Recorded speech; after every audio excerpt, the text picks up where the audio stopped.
The Biomechanics of Training.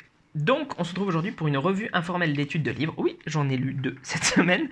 Et ce livre-là est très court en fait à lire. C'est-à-dire que ça m'a pris 3 fois 40 minutes. Donc à peu près 2 heures de lecture. C'est pas énorme, voilà. Bon, après, je lis vite, hein, c'est en anglais, donc voilà, il faut tempérer et tout. Mais il est paradoxalement complexe, très intéressant, mais complexe. Il a remis certaines choses en cause dans ma façon de voir la biomécanique dans le sport. Pas tout, euh, pas l'essentiel d'ailleurs, mais certaines choses. Et je pense que je vais encore y passer un petit temps pour essayer de recomprendre certains chapitres qui m'ont... Parce qu'en fait, je trouve que le gros défaut de ce livre-là, c'est que des fois, le chapitre s'arrête de façon abrupte. Et t'es là, tu dis, mais il manque un développement. Non, il passe à autre chose.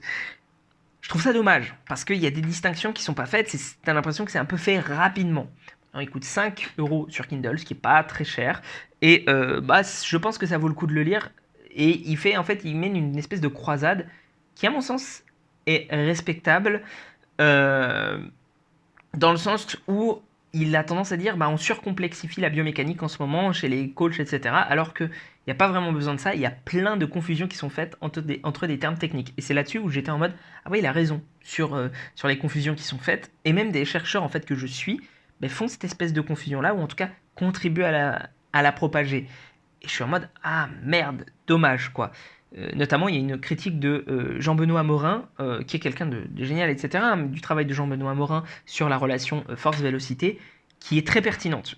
Donc voilà, moi je t'invite à le lire, à comprendre un peu ce bouquin-là. Je peux pas peut-être que j'en ferai des choses dans une vidéo. En tout cas, j'en ferai des choses dans la future formation que je prépare sur comment choisir ces exercices. Et là, on est sur un truc qui sera bien. Comment choisir ces exercices, ça va être vraiment bien. Enfin, j'espère, hein, mais si les vidéos sont comme je l'entends, j'espère tourner ça pendant les vacances là. Et il va falloir après que je les monte et tout, hein, ça va prendre du temps.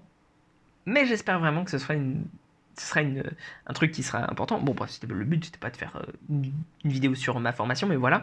Donc, je te recommande de lire ce bouquin-là si tu veux un petit peu mieux comprendre, et si tu es préparé à comprendre un peu comment ça se passe Newton, comment on peut l'appliquer au sport, qu'est-ce qu'il faut un petit peu faire, pas faire, etc.